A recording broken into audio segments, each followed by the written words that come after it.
Hey guys, it's your girl Nancy and welcome to Nancy's Universe. No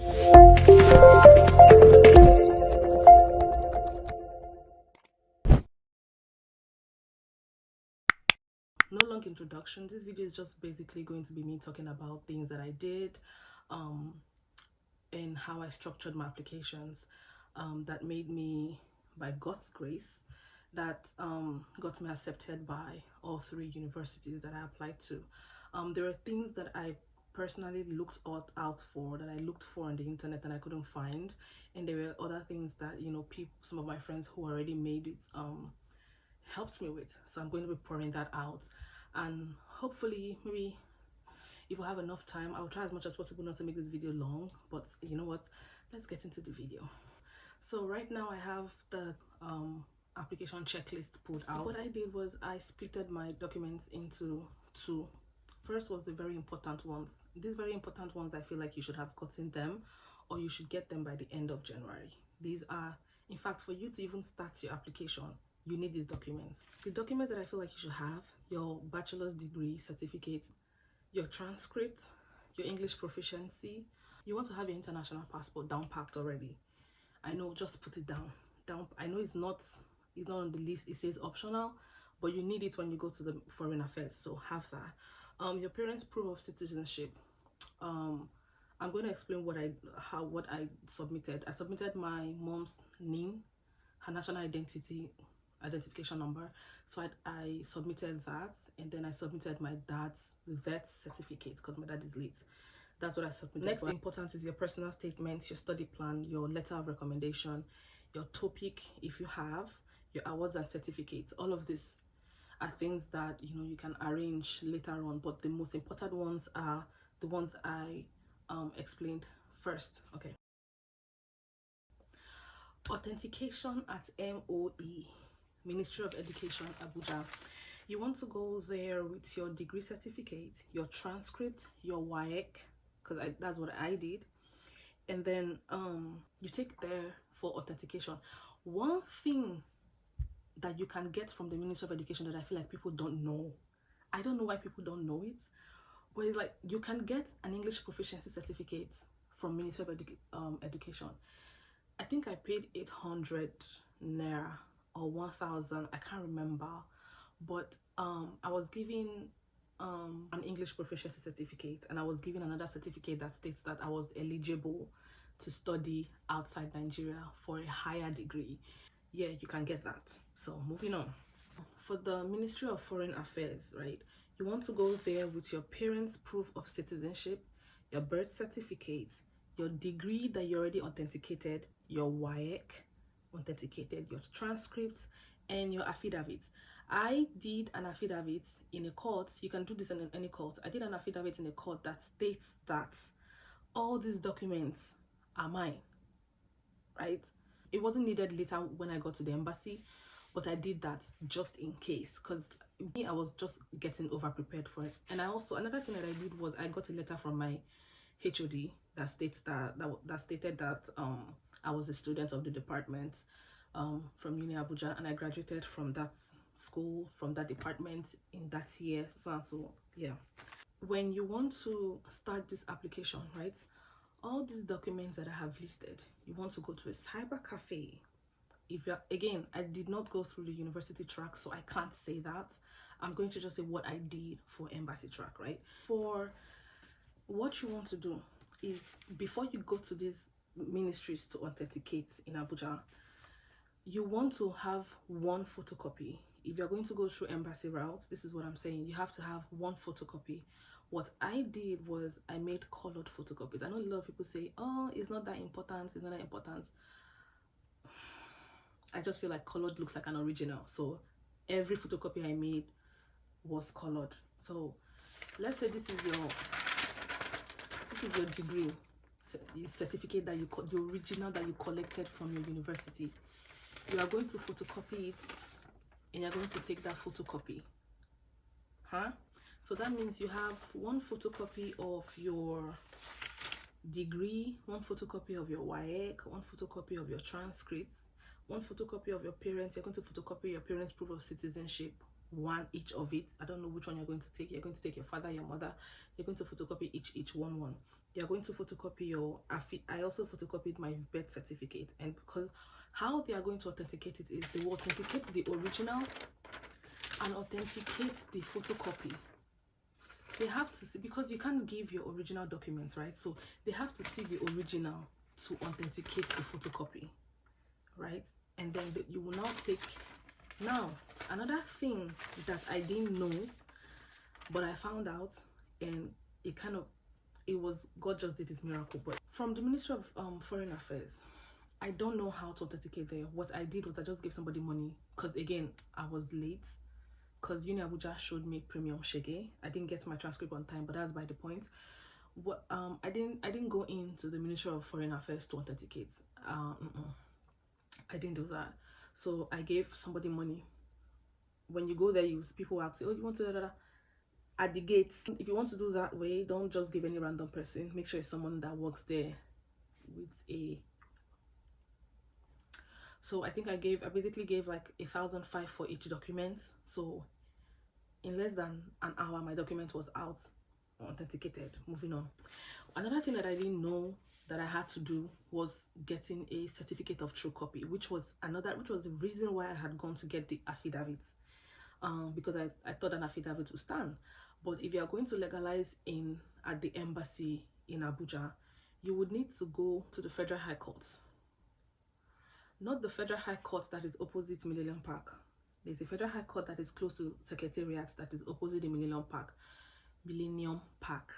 Not that one.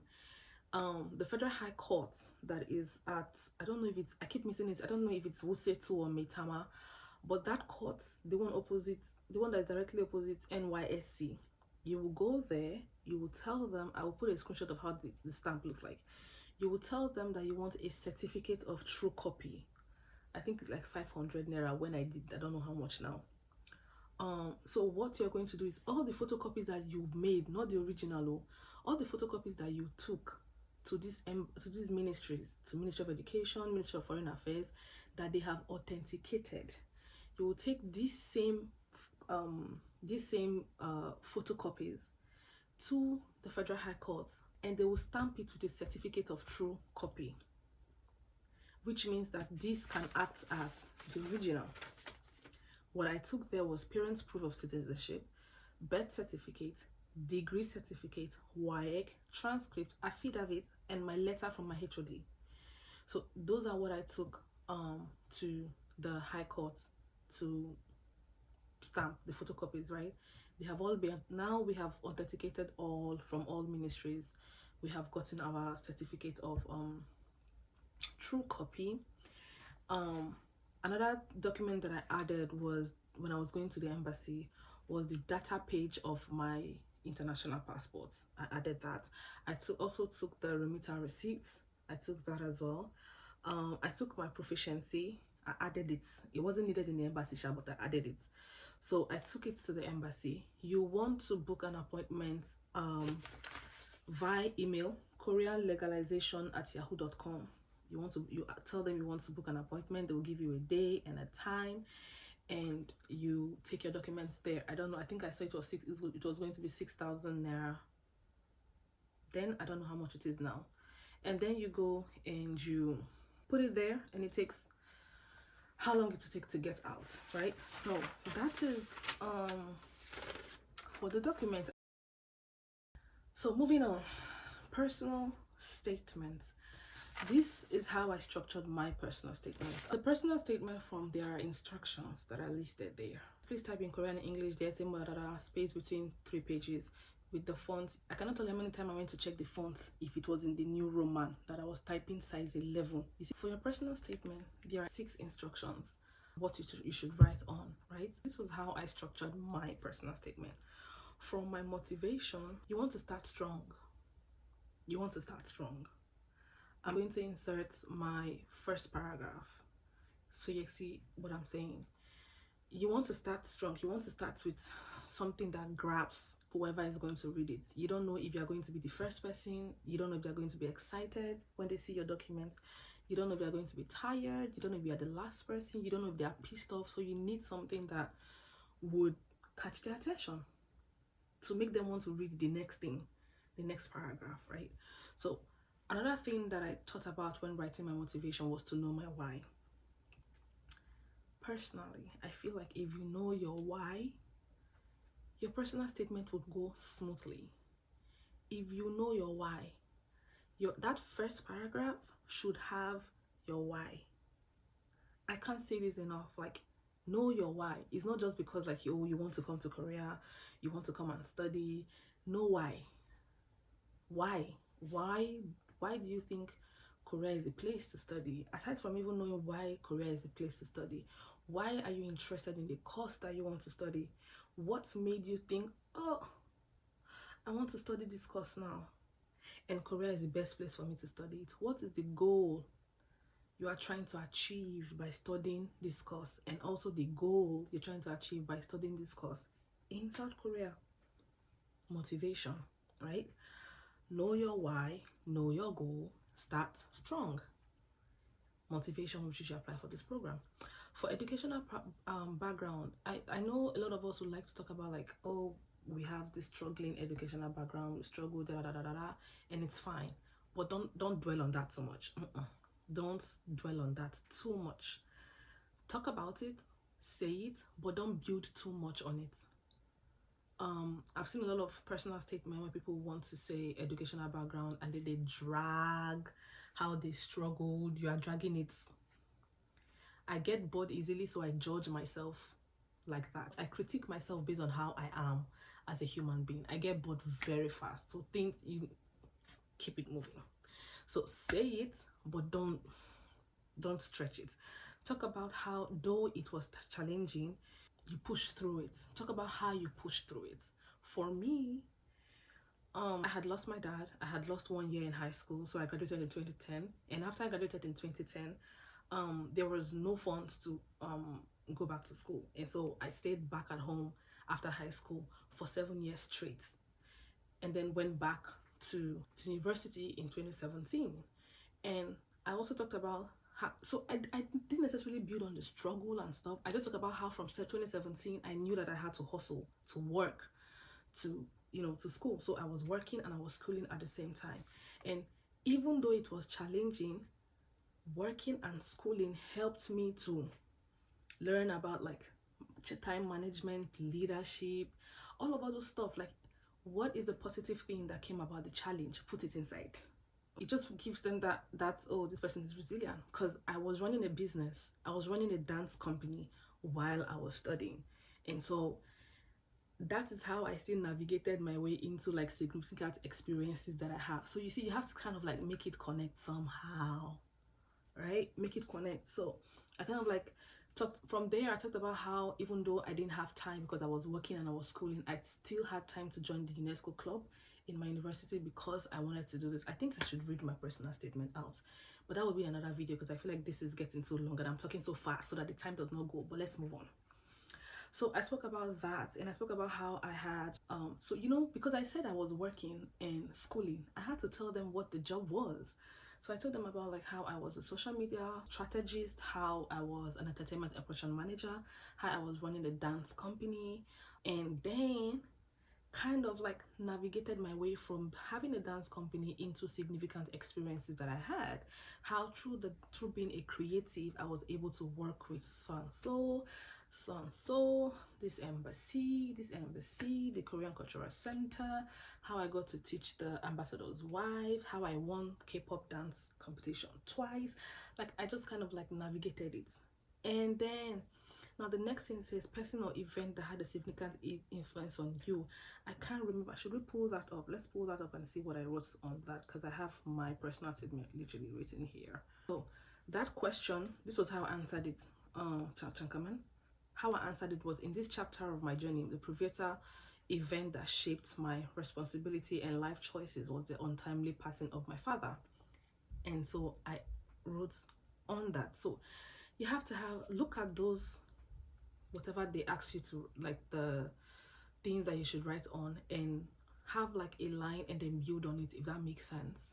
So for the significance, I wrote about like my job experiences, my voluntary services, how I have worked with people, and then I came back to build on how my father's early death was a significant influence on me, and how it made me an independent woman,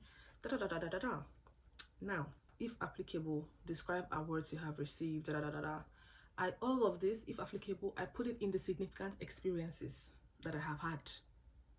Okay, I didn't write it on that one, I put it here. So even the others, e.g. extracurricular activities, community service, they were in the significant experiences that I have had. So yeah, moving on. So for my study plan, this was how I structured my study plan, right? So they will tell you this is what you should write for your study plan. There are 3 instructions that you need to fill out. So you have your language study plan. Study plans to improve Korean / English language ability required for taking a degree course before and after you come to Korea. Goal of study and study plan. Future plan after. Okay, so what I did, I wrote language plan / study plan, and then I wrote before my arrival for the 1-year Korean language training program, and then I wrote things that I've been doing to learn Korean, how I have been taking classes, how I have taken topic. I took topic 1. Not that I'm here, I just feel like saying that is just very useless because it doesn't mean anything. How I was, in the app called Hello Talk, like stuff like that. What I have done before, in what I have invested in learning Korean before I even arrive Korea for my 1 year. And then I wrote after I had done that, I wrote during the 1-year language program, this is what I'm going to be doing to help me out to study the language, which is hectic right now. It's a lot. Okay, and then I wrote after completion of the 1-year Korean language program, I wrote on it. I wrote, I am fully aware that one cannot be fluent in a new language within a year, and with my intentions to not only become fluent in topics related, I think I would read that separately. So yeah, I wrote on that as well. And then after finishing that, so before my arrival for my study plan, I had 3 subtopics. I had before my arrival for 1 year, during the 1 year, after the 1 year, and then I moved on to build on my goal study. So for my goal of study and study plan, I wrote my goal of study, what my goal of study was centered on, what my interests are, and what I think learning that will help me out. And then I went on to say, while joining the program, this is how I feel. And then I wrote on, after saying that, I wrote like just 2 lines, I'd be 2.5 lines while joining the program. And then I wrote 2.5 lines, and then I went on to explain why I wanted to study in the 3 universities that I was applying to. So after saying while joining the program, 3 lines, I wrote, this school, this is why I want to join. This school, this is where I want to go. This is what I saw that got to me. This school, this is what I want to see. This is why, I wrote on them, the 3 of them. And then I went down, still in my goal of study, I went down and I wrote plan after study. Now, plan after study, I split it into 2 categories. I had my short-term goals and I had my long-term goals, right? And then I wrote that, and then I concluded. And that was it. That was it. Nasa. For additional documents that you want to give them, let's go back to the form. Awards and other certificates. You want to put, so here's the thing. There are a lot of things that I did not have awards, that didn't have certificates. Like, for example, I had won K-pop twice. There was literally no award for it, but there were emails. Ladies and gentlemen, yeah, I took screenshot of the emails. Also, we had gone to see the director then, and we had taken pictures. So that one thing that I was very intentional with was, anytime I go to a place that was of significance, and I know that I was not going to get a certificate or anything that would show that I was there, I always took pictures with the top of the top. Yes, I took pictures with the top of the top. For example, I had worked with Koika. I took pictures with the director. I had worked with the Indian embassy. I took pictures there. I worked with the Philippines embassy twice. I took pictures while, in fact, while they were giving me what they were giving me, I took pictures. So, and then certificates also as well. I had certificates from, I had attended programs like K-beauty teaching, K-beauty class that I think it was 3 days. I added it. I had done courses on Coursera relating to my course, relating to Korea. I had done it. I had gotten certificates from the Korean classes that I took at the Korean Cultural Center. I added it. I think the Korean Cultural Center stopped taking classes when I was in class 2, and then I took Sejong 3 online. I took the certificate. I added it. Mind you, the pictures that I had, I scanned the pictures. So let me tell you guys what I did.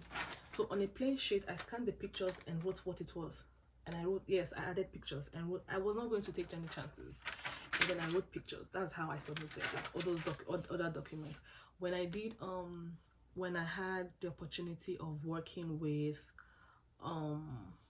what's it called now, the Korean embassy, the Korean ambassador's wife, where she had brought in other diplomats wives and all of that, I took pictures when I was taking the class and I put it there, like anything that was relating to my course, because I was working alongside with the course that I want to go for, which was international relations.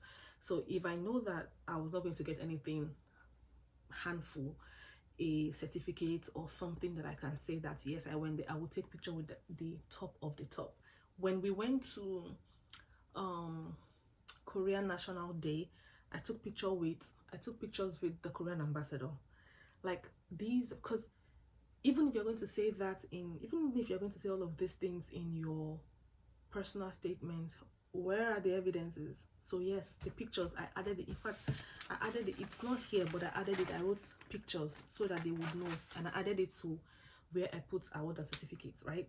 What other thing is there that, if you have done, excuse me, if you have done Hallyu creator, put it, in fact I put my Hallyu creator, best creator, I think I got like certificate, I put it there.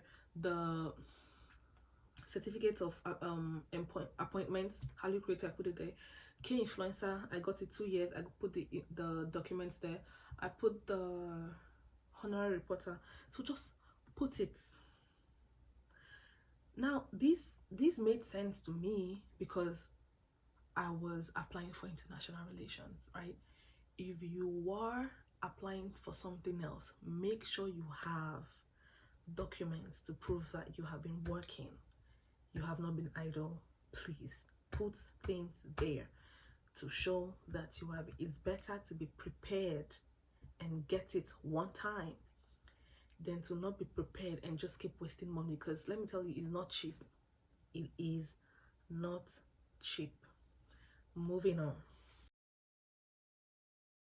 let's talk about recommendation letter. So a lot of questions that I see is, oh, who can write my recommendation letter? I would advise that you get someone from within the educational system write it for you, and if it is possible to also have a letter headed recommendation letter. What I did was I got a professor who also doubles as the UNESCO chairman for the Uni Abuja branch to write my recommendation letter. So when he wrote it, he didn't write too much, you guys. He didn't write too much. When he had written it and he had called me to say, I was like, this thing is not, it's not looking like it's a serious something. So do you think that we need to add a little? Now the only thing that I added to this was that I said that I want him to add was, Nancy is a huge cultural enthusiast and her strong desire to immerse herself in in different cultural environments is commendable. That was the only line that I told him I wanted to add. Every other thing was what he had written. And I feel like that's because he had known, like even when he was my professor, because I studied history of Nigeria under him, I had always spoken about how I like, how much I love Asia and how much I love Korea. And I had even told him one time that I was going to bring kimbap for him. If I made kimbap, I was going to, unfortunately I didn't give that man kimbap before I left, but so he had an idea that I actually, this was something that I wanted to do, right? So this was my recommendation letter that he wrote for me. Now let me explain how you package your recommendation letter. And whoever is writing your recommendation letter writes on the letter headed recommendation letter. Tell them not to sign it yet. So when if you see this one, you can see that there's no signature on it yet, but his details are there. He just didn't sign it. I told him, don't sign it, sir. So I had gone there, I had collected that. So just like this, he printed one for me. He printed one. I took that one to the cyber cafe, and I photocopied it without the signature. I photocopied it in colored, and I photocopied in 5. And then I took I photocopied 4, and then I took which plus the original that he printed out and gave to me, made it 5. And then I bought 5 different envelopes, right? And then I bought 5 different envelopes, and I took it to him. Mind you, I had already printed out that Form 5 as well. I had written my name, I had written the program I was applying for, which is a master's degree. I wrote my intended major, as well as the other. I deleted the section 2 because that was the part that was supposed to be written in, but now I have a letter-headed letter already, so I deleted. Moya, not my nails coming off. So I deleted that section 2. What my Form 5 had was that section 1 to be completed by applicants, and then I wrote my recommender's name, I wrote affiliated institution, I wrote his position, I wrote his email, and I wrote his phone number there. And then I printed this Form 5 out. So now I have how many papers? I have 6 papers. I have this Form 5, I have the one original recommendation letter, and then I have the 4 photocopies that I have, and then I took them back to him. So he signed on all of it, both the original and the photocopy, right? So now I folded the original and the Form 5 together, and I put them in one envelope. And then let me explain. Do I have an envelope here? So let's say this is an envelope, right? You know the envelope that has like the flap, right? So let's say this is the envelope. This is the, I wrote original. I don't know if you guys can see. I wrote original, and then I put the Form 5 and the original that he printed out that he had just signed. I put it inside, and then when I folded it, because there was like glue on there, so when I folded it and made it stick, he signed. This is the envelope. He signed this way. He signed across it this way. So if I opened it, it was going to be, so he signed across it, and he did it on all the 4 photocopies. So I would fold one photocopy and put in an envelope, and I would write photocopy 1, and I would fold and he would sign. I would put and I write photocopy 2, and then I would fold and he would sign, and I would write just like that. And that's how I put that together. So I put that also. I had 5 envelopes with me that they were all signed at the flap, right? So the reason why I wrote the original was so that they knew that the Form 5 was in the envelope with the original. Makes sense? Moving on. One mistake that I would not want you guys to make is this. You see all these documents that require signature. Okay, so when you get to number 9, and when you finish number 10, which is the previous visits to Korea, that's the first time that they ask you to give your signature. So while you fill it on your laptop, also fill your dates, your year, month, day. Also fill in your application's full name. But you see signature, do not use your laptop to do any signature. Just leave it. You see your personal statement, fill in your applicant's full name, date, do not sign. Same thing for study plan, same thing. Which other one? Same thing for, okay, I just explained recommendation letter to you. Of course, make sure that your recommender signs where it says recommender signature, date, and everything. And again, not signing via and then, okay, no, letter of information is not you. GKS applicant's agreement, there's a signature for you to sign there. Date, put it in your laptop. Applicant's full name, put it in your laptop. Signature, do not sign yet. Same thing as personal medical statement. Fill it up, do not sign, but fill up the applicant's full name, dates, and all of that. Consent to collect and use, yep, fill that up, fill the dates, fill the applicant's full name, but do not sign. When you print all these documents out, you want to use biro, please do not use black. They turned down someone at the embassy for using black on the signature, so because it now looked like, don't in fact, for no, don't excuse at all, use a blue pen. Everywhere you see signature, do not copy your signature, scan it, and then sign with pen, and like your biro, blue pen, sign. Moving on.